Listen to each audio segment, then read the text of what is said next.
Good morning, ladies, gentlemen, non-binary peoples. This is Bronson's By Any Means Necessary Fantasy Football Talk for Friday, October 28th, 2022.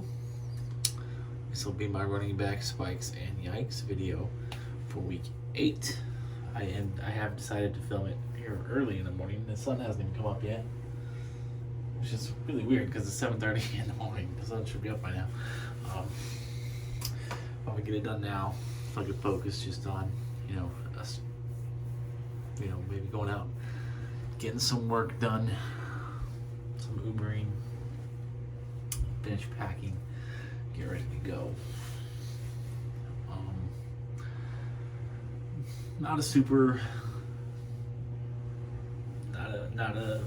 The list this week is pretty good. I don't have a whole lot of complaints about it. I got a lot more spikes than I do yikes, which I don't know. Like, some cases I don't really know who I'm moving down to move these guys up. But I mean, we're gonna go through it anyways. What's going on in my life? So I've noticed this week, a couple of times this week, my car has been overheating a little bit when I'm idling, which is a concern. So I don't really know what the problem is. Only when I'm idling, like when I'm driving my car, the radiator's getting cooled. It's fine. Everything's fine. It's just when I noticed it first Sunday, when I was sitting in drive-thru at McDonald's picking up someone's order, it started acting up. So I checked the fluids. They were low. That was my fault. It's because I was checking the coolant, I check it every few days, and I put water in it. I've been putting water in it lately because I didn't want to go buy coolant. It's not cold enough outside yet. I'm not worried about it. So I put water in it, and the water lasted a while, lasted a couple weeks. I was like, okay, I guess I don't really need to check it. But then it started overheating a little bit. I'm like, okay, yes. I checked it. It's out of water. Finally, added water. I keep it in my car with me. And then I added some oil too because I needed some oil. I'd been neglecting the oil. So I added some oil and water. Everything seemed fine. And then last night I did it again when I was sitting at a stoplight. And this time, didn't need oil. It was out of water a little bit, but it's weird because last time with water in it, it lasted a couple weeks. This time it only lasted 5 days. I don't know what it is. My car just does not like idling because it gets hot when it's idling, and then it does like this. I really don't know how to explain it, but it's especially when I first turn it on in the day and I start driving it for the first 10 minutes, every time I stop at a light, it will just sit there and will just do this little stutter thing. And so, but I have noticed that when I put it in park or neutral, it doesn't do that. It's only when it's in drive and I got my foot on the brake or whatever the case may be. And so I was talking to my dad yesterday. He said I should try that when it's overheating too, turn the AC on and then also put it in neutral and stuff and see if that cools it down while I'm sitting at idling. So we're gonna see, because this is becoming a pattern now. It's been a couple times in this week. So yeah, the alignment was going to be the next thing on the agenda for this car, but maybe I need to get a radiator because my radiator clearly, it's the original radiator and it clearly needs to be replaced because my coolant's leaking, or my water's leaking, and then I don't think the cooling fans are working on it either. That's the whole problem with the idling. So I think I gotta get that radiator replaced first before the alignment. Although the alignment is going to help me drive safer in these wet roads, I think. But the radiator is going to keep my car from blowing up. So, thank God I'm not planning on going on any trips next month because I'm going to have to put money into my car, sounds like.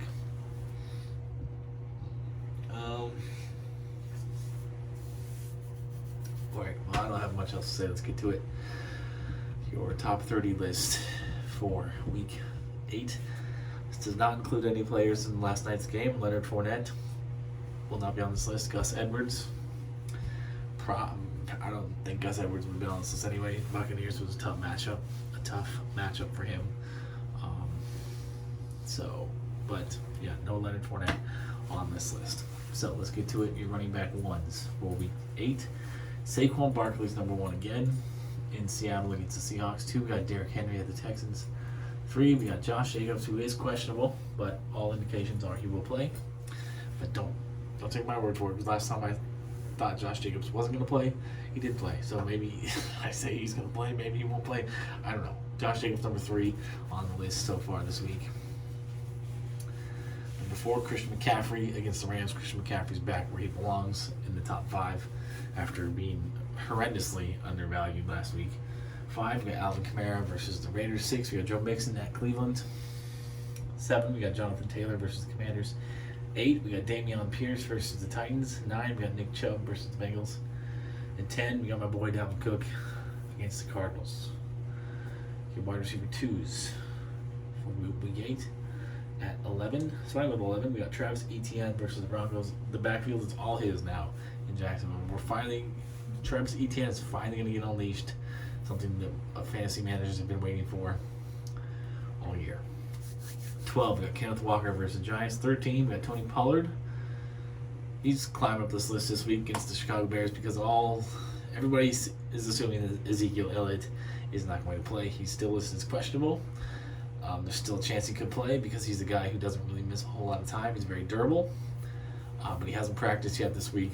So all the experts are saying he's not going to play. So I'm going to work on the assumption today, Friday morning, that Ezekiel Elliott is not going to play. 14, we got Raheem Mostert versus the Lions. 15, Devin Singletary versus the Packers. 16, Miles Sanders versus Pittsburgh. 17, we got Ramondre Stevenson at the Jets. 18, we got DeAndre Swift, who is finally supposed to play against the Dolphins. 19, we got Aaron Jones at the Bills. 20, we got Michael Carter versus the Patriots. Your running back 3s for week 8. These are your, in most leagues, we only start 2 running backs, so these are your flex plays. Your top 5, 21 through 25, probably good flex plays. 25 to 30, still decent flex plays, but not, guys that you might consider sitting in favor of a wide receiver, for instance. So, 21, we got Najee Harris having a really disappointing year. That Liz Frank injury, that foot injury is obviously bothering him more than he wants to let on. He'll be facing a tough matchup in the Philadelphia Eagles. 22, we got David Montgomery at Dallas. 23, we got James Conner, who everybody says is going to play against the Vikings in Minnesota. 24, we got Darrell Henderson versus the 49ers. 25, Tyler Algier making his first appearance in the top 30. Good for him. Congratulations. Tyler Algier versus the Panthers. 26, we got Deontay Foreman at the Falcons. So Algier, Foreman, pretty even this week according to the rankings. 27, we got Jamal Williams versus the Dolphins. So both Detroit running backs making the top 30 list. 28, we got Brian Robinson at the Colts. 29, Melvin Gordon at Jacksonville, which is actually in London.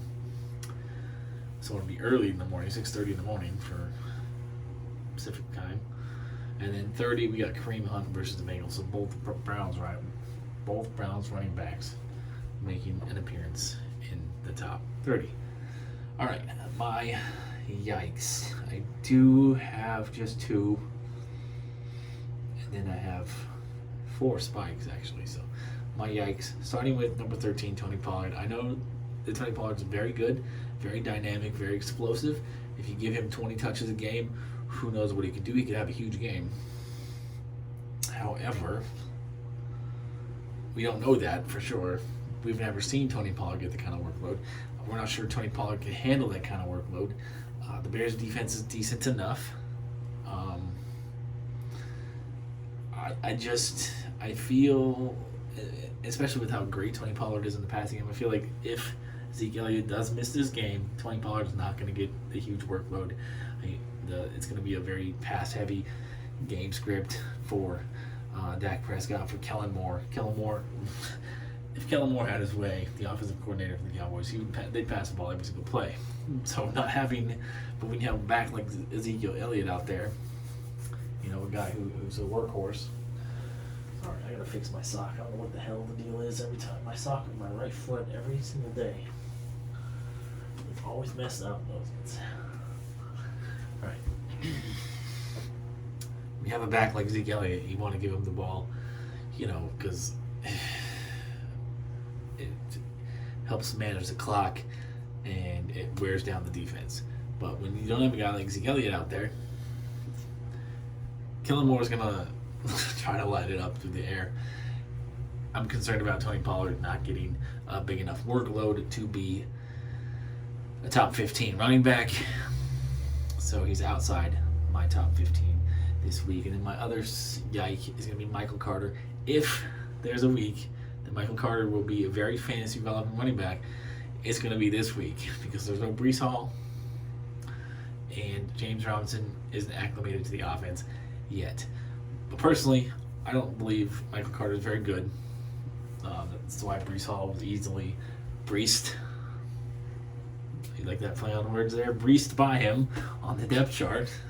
Breece Hall's a much better running back, and James Robinson's a much better running back. Michael Carter, this will be the week where he could possibly be a top 20 play, but because I don't think he's very good, I think James Robinson, they're going to ingratiate him into the game scripts in some way this week.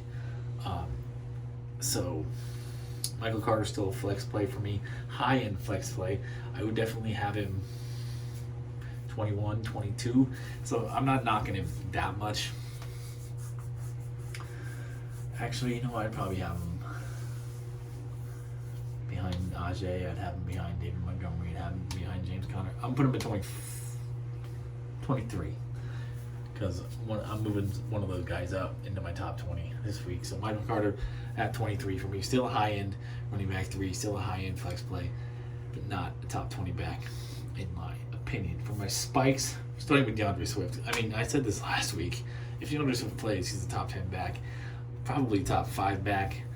All indications are he's going to play. He doesn't even have a questionable tag next to him, which is something he's been carrying every game for the last 2 years. A questionable tag. So he's good to go 100%. Dolphins run defense is absolutely nothing to worry about. I love DeAndre Swift Sunday. On Sunday, top 10 back for me. I don't know who the hell I'm knocking out of the top 10 to put him in there.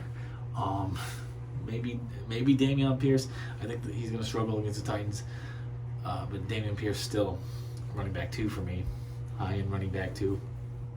But DeAndre Swift, 18 is disrespectful. And then 19, I'm spiking Aaron Jones despite the fact that he hasn't had the greatest year. I just think the Packers, they're not going to have Allen Lazard tomorrow. Their rookie wide receivers are not progressing fast enough for Aaron Rodgers' liking, and despite how much I keep hyping up Robert Tonyan, the production isn't consistent enough yet.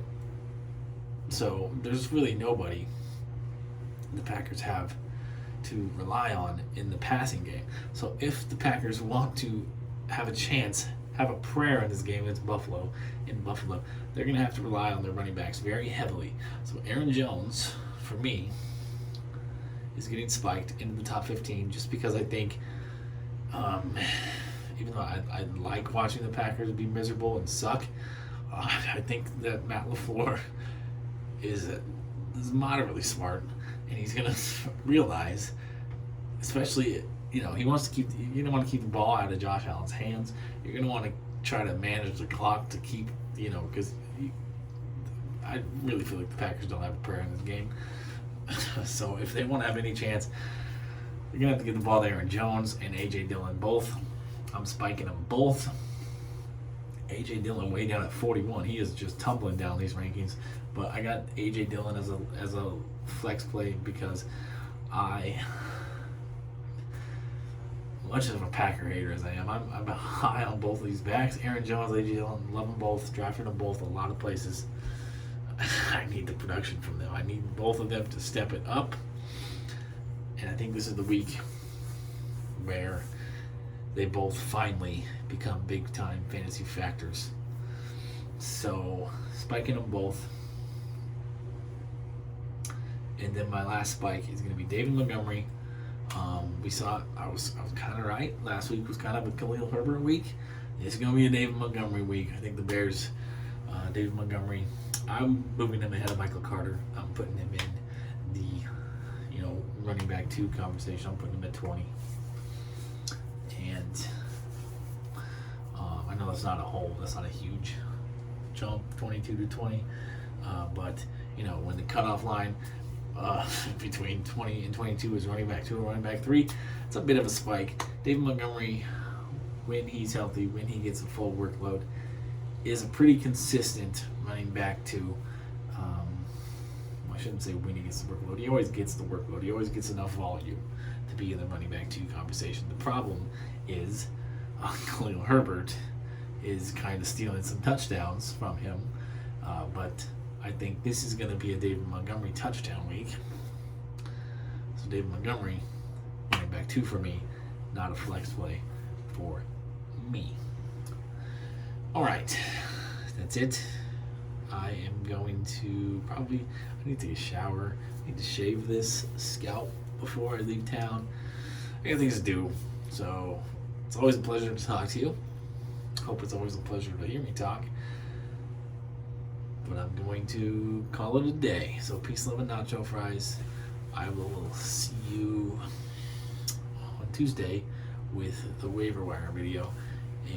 Or no, maybe possibly Monday. Maybe I'll do another basketball waiver wire video. I guess it is fantasy basketball year. See, time of year. Even though fantasy basketball is by far the easiest of the 3 major fantasy sports to play. There's no strategy involved at all. Just keep a lineup set every night. You'll be competitive. And then when a guy gets hurt, you pick up somebody else, pick up the best player available at that same position, and you just keep chugging along. There's no strategy involved in fantasy basketball at all. So it's just not fun. It's not fun for me. I do it because I love basketball, but it's just not a whole lot of fun. You guys have a good day. Have a good weekend. And I won't talk to you again. Well, I guess if I film on Monday, that'll be Halloween. But have a happy Halloween.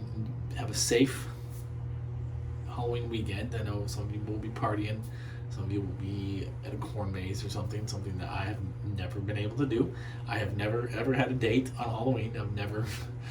I don't get invited to Halloween parties, and I don't do corn mazes or haunted houses because I don't have anyone to go with. So it is what it is. But you guys have a good time, and don't do anything too unsafe. Don't wear any socially sensitive costumes that are going to piss people off. Just have fun though. All right? Bye.